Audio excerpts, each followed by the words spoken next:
What a gorgeous afternoon in Indianapolis. Lucas Oil Stadium, the roof is open and we're ready to get things started. But first, we say hello to the third member of our crew and welcome in Allison Williams. Hey there, Kevin. We know that injuries are part of the game. They're not usually part of the pregame, but that was the case for the Colts today. In case you missed it in our pregame show, about an hour before kickoff, Mooney Ward, their best DB, collided with teammate Drew Ogletree. He was down for some time before being helped to the locker room. He has been ruled out with a concussion. Now, this is definitely a huge loss, but it's made worse by the fact they're already thin in the secondary. They've got Chris Lamont, who was signed to the active roster about a week ago as their starting nickel. Jonathan Edwards, a rookie, will get his first start in place of Ward. And worth noting, they activated cornerback Cameron Mitchell today from practice squad.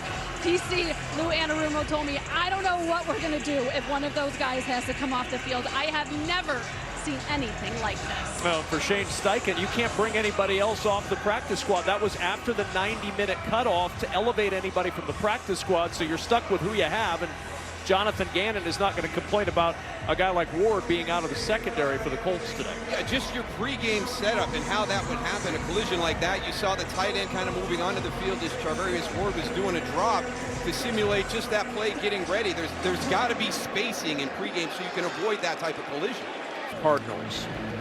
So a 7-0 lead for Indianapolis, and this Colts offense, are they getting back to their old magic? Back in the saddle, if you will. 32.6 points per game, the most by the Colts since 2007. The yardage per play is significant.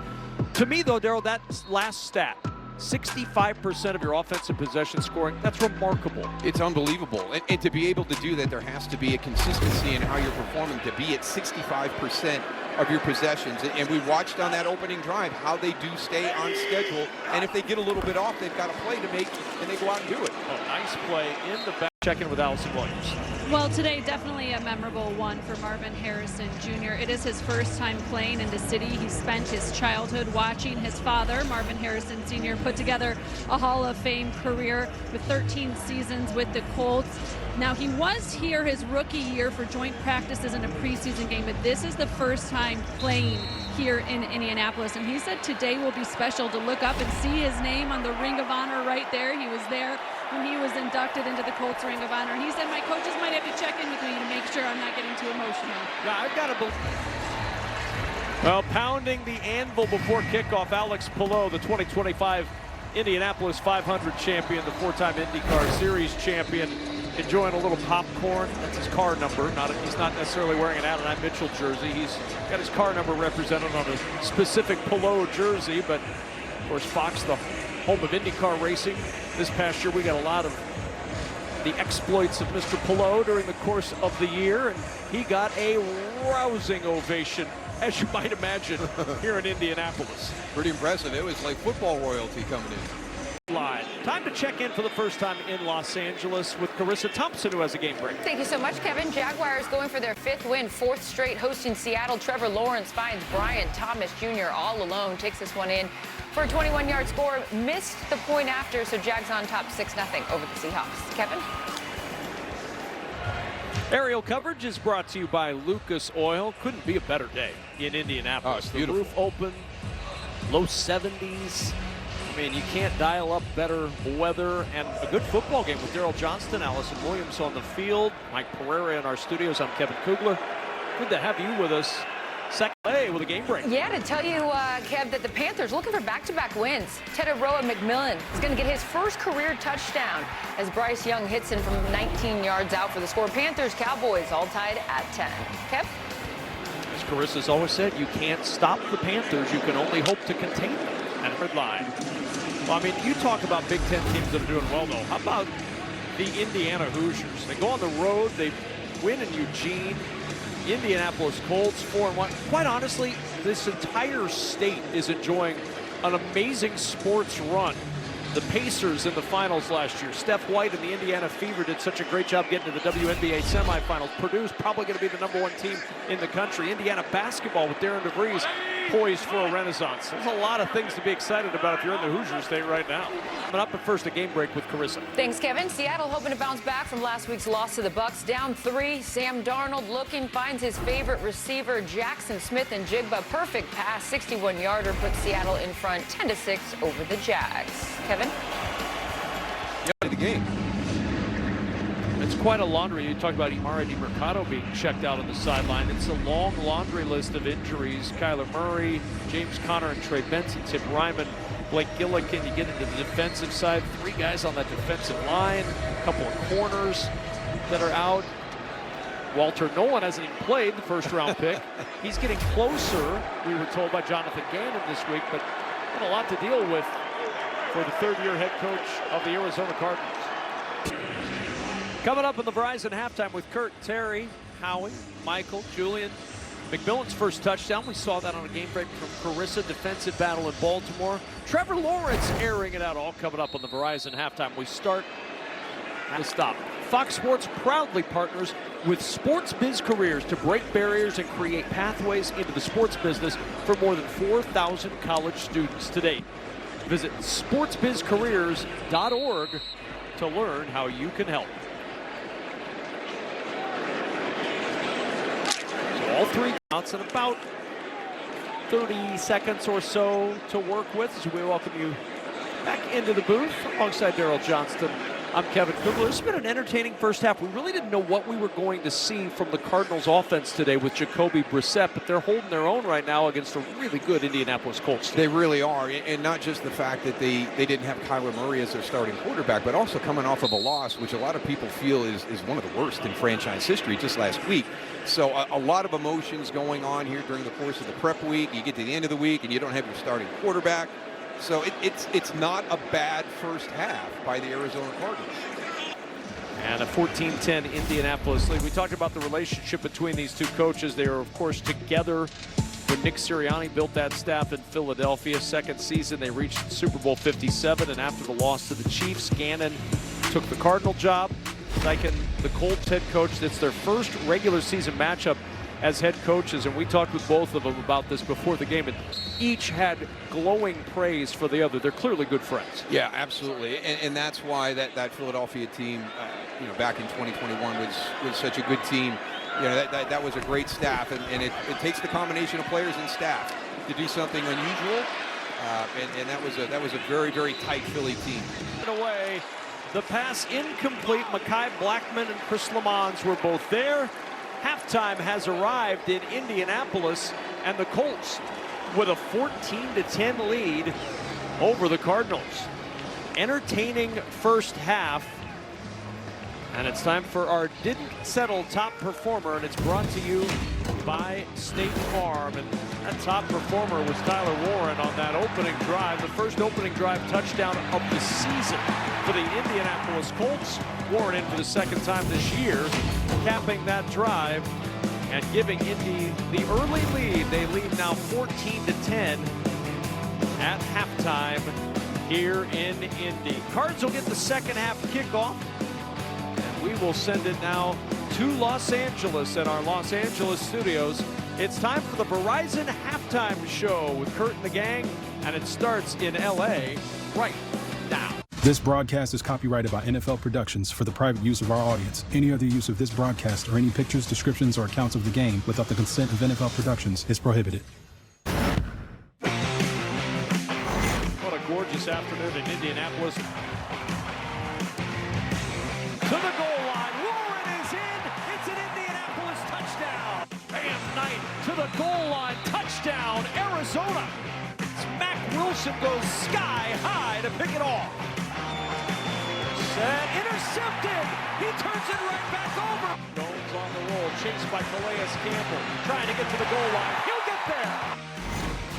That was today's game flow presented by Progressive. Back in Indianapolis, where the Colts have a 14-10 lead. Both quarterbacks relatively even on the day. Arizona really good on third down, 7 for 10 on third, and 3 of those of 10 yards or more. Alongside Daryl Johnston, Kevin Kugler back in the booth. Very even matchup in that first half. Colts with a 4-point lead, but the Cardinals getting the football. Yeah, I think the big one is those third downs that you mentioned. The third and longs, especially. Lou Anarumo, the defensive coordinator for the Colts, cannot be happy about that. You've got Jacoby Brissett at quarterback. You work really hard on first and second down to create those third and long opportunities for your defense to get off the field, and they've missed those chances in the first half.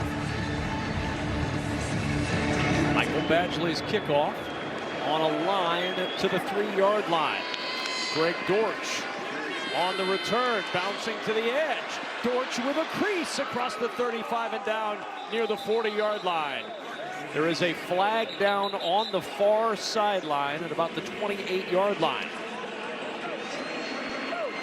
We'll see what Sean Hockley has to say about the flag during the return. Good return by Greg Dortch. There is no foul on the play. It's first down. Let's check in with Allison Williams.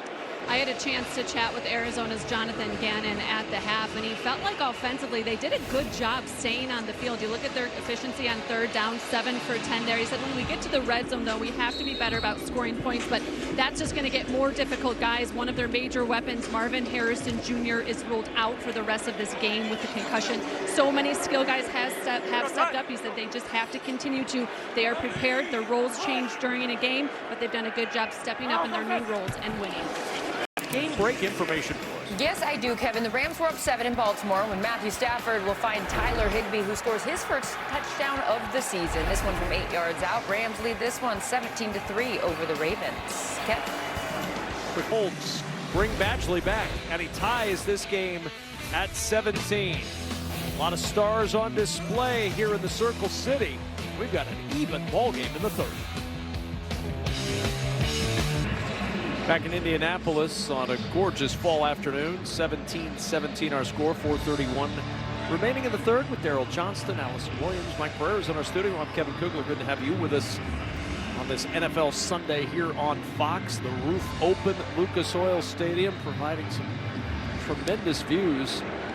So Arizona Cardinals, hot starts and slow finishes. We'll see what today brings, but first 3 quarters, plus 32-point differential, 5th best in the National Football League. But Daryl, it's the 4th quarter that's plagued this team all year. Yeah, it's unbelievable what happens to them. And, you know, it has been a tough 3 weeks, and none more so than last week against the Tennessee Titans. So they're into that same position again. And we've talked about their response here today, the way they've come out and played. But as that graphic shows you, they have played well through the 3 quarters during the course of the season. It's going to be the next 15 minutes, and can they keep this level up? There's Jones. Aerial coverage is brought to you by Lucas Oil here at Lucas Oil Stadium as we welcome you back inside for the start of the 4th quarter. It has been a fun ball game. You know he's excited for the 4th quarter. I get the sense he's expecting a Colts comeback.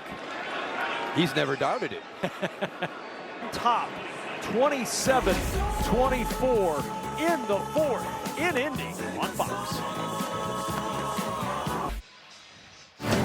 Jacoby Brissett spent 4 seasons with the Colts. He was here from 2017 to 2020. Brissett took over when Andrew Luck missed the entire 2017 season with injuries.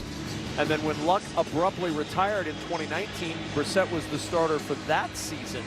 And then after he left the Colts, he kind of journeyed through the NFL, but he did have some time in Cleveland with Drew Petzing. And it's very obvious those two have a little bit of a connection, and he talked about that a little bit with us yesterday, that, yeah, he felt real comfortable with Drew calling plays because of their time together in Cleveland. Yeah, and I can't tell you how important that is. We mentioned earlier, you know, just all the different systems he's been in, but to have one of those be the current offensive coordinator who you're working with now is a huge blessing. Ashton Doolin on the return out across the 30 and down shy of the 35. Next Sunday, we have a Fox NFL doubleheader highlighted by America's Game of the Week as Jaden Daniels and the Commanders take on Dak Prescott and the Cowboys in one of the NFL's greatest rivalries. You know it well. That's next Sunday on Fox. Check local listings for the games in your area. Yeah, that one always sticks. Dallas, Washington, you know, has always been that historic one.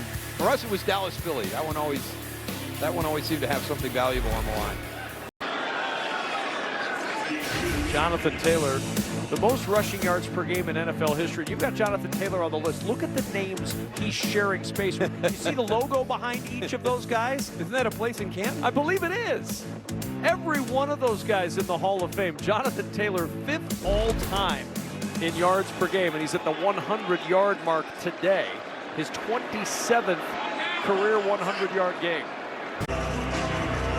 2 minutes to go in Indianapolis. We have had a tremendous football game here at Lucas Oil Stadium. Back and forth these teams have gone, and now Drew Petzing versus Lou Anarumo with 2 minutes to play. A 2nd down for the Cardinals. Down by 4 late. So a 2nd down and 6. The only path left, barring a turnover, Moose, is that you've got to get stops on 2nd and 3rd down, use your timeouts and get the punt. Yeah, and then get down and put yourself in position for that touchdown again. It could be a heartbreaking loss for the Arizona Cardinals, the way it's trending right now. But just to see the response from everything that we read, everybody we talked to during the course of the week, get ready for this, how devastating that loss to the Titans was, and how much they have struggled in the 4th quarter to see them play that way against a good team. Indianapolis is a very good team. It's no longer a good story. We talked about that at the top. But this has been a gutsy performance by the Cardinals for this Colts team.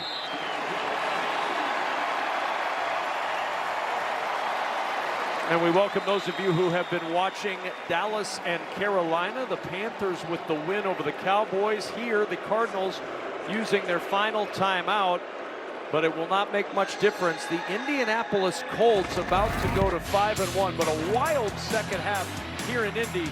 Cardinals taking the lead with Trey McBride through the air. Jacoby Brissett filling in for the injured Kyler Murray. He's thrown for over 300 yards, but Darryl Johnston, Indianapolis coming back as they've done all year. They did a great job, and there was not a stop by a defense until this last stop on the previous possession by the Indianapolis Colts. It was an amazing second half. Two great friends right there going against each other here today, and Indianapolis is not a feel-good story anymore. This is a really good football team, and Jonathan Gannon, you're 2-4, but your team showed a lot out here today against a very good team. Jacoby Brissett a little frustrated as the Cardinals fall 31-27, and the Colts now 5-1 on the year. Let's go to Jacksonville, Seattle.